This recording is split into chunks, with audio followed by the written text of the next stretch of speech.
Para mapalakas ang pagprotekta sa ating teritoryo, nagkasundo ang iba't ibang leader ng Kamara na dagdagan ang pondo ng mga ahensyang may kinalaman sa national security.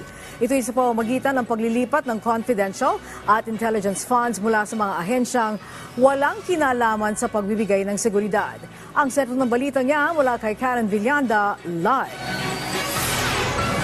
Actually, kinilipat na ang Confidential at Intelligence Fund, ang mga ahensya ng gobyerno na walang mandato pagdating sa seguridad ng bansa. Ito yung upang mas mabigyang suporta pa yung iba na mga ahensya ng gobyerno na tututok sa issue sa West Philippine Sea.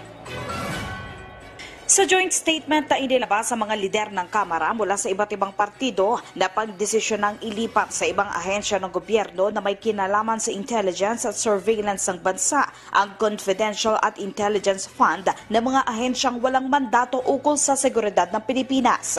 Ito'y para matutukan ang mga banta sa West Philippine Sea, kasunod na rin na paglalagay ng floating barrier ng China Coast Guard sa Baho de Masinloc. Ilan sa mga ahensyang paglilipatan ng Confidential at Intel Fund ay ang National Intelligence Coordinating Agency o NICA na siyang intelligence collector ng bansa, National Security Council na nagsisilbing advisory body ukol sa plano at polisiya sa seguridad ng bansa. Kabilang na rin sa madadagdagan ng pondo mula sa Confidential at Intelligence Fund ang Philippine Coast Guard at Bureau of Fisheries and Aquatic Resources. Pirmado ito ni na 1st District Representative Michael Jantuavit ng Nationalist People's Coalition, Agusan del Norte 1st District Representative Jose Aquino II ng Lakas Christian Muslim Democrats, Romblon Representative Alejandro Jesus Madrona ng Nationalista Party, Surigao del Sur 2nd District Representative Johnny T. Pimentel ng PDP Laban, Camarines Sur Representative Alray Villafuerte ng National Unity Party at Barangay Health and Wellness Coalition Party List Foundation Inc. Representative Angelica Natasha Co. Depensa nila, nadadagdagan na ang banta sa WPS kaya naman kinakailangan ng tamang alokasyon ng pondo sa mga dapat iprioridad ng bansa, gaya na lamang ng pagbabantay sa teritoryo sa karagatan ng Pilipinas. Sa parte ng PCG, matagal na nilang hinihiling na malakihan ang kanilang intelligence fund para makabili ng mga gamit para sa pagbabantay hindi lamang sa WPS kundi maging sa Benham Rice, gaya na lamang ng malalaking barko. First and foremost, yung ating yung tinatawag namin na human, ito po yung human intelligence na ito po talaga yung reliable at dependable source of information and monitoring. Pero kailangan din ho natin ng mga equipment like camera, gadgets, na kung saan makakapag-transmit tayo ng mabilis ng information na actual time ay mai-report natin kung ano man yung nakikita natin. Nang sa gayon ay mayroon tayong basihan sa mga aksyon na gagawin po ng ating mga decision makers. Gagamitin po natin ito ng tama at i-account po natin sa sambayan ng Pilipino. Positibo rin ang reaksyon dito ni ACT Teachers Party List Representative Franz Castro.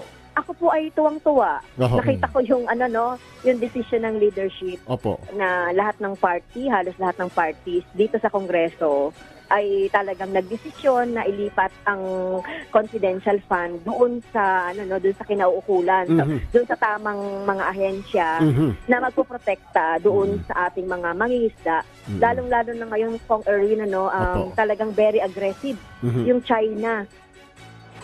Angelique, itong Confidential at Intelligence Fund ay umaabot nga sa 10.142 billion pesos yung nakalaan dito para sa panukalang pondo sa taong 2024. Base na rin yan sa datos ng DBM. Angelique. Okay, so Karen, makakasama ba sa maaaring alisan ng Confidential at Intel Funds ang OVP? At ilang mga ahensya kaya ang kasama rito? Yes, Angelique, sa ngayon, hindi pa malinaw yan. Ang sinasabi lamang ng liderato ng Kamara, kabilang dito yung mga ahensya ng gobyerno na walang mandato nga pagdating sa seguridad ng bansa.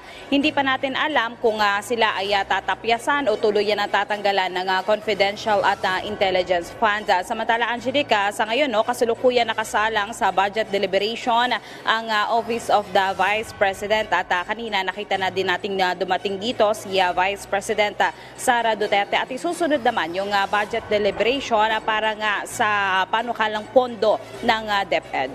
Angelique. Okay, maraming salamat sa iyo, Karen Villanda.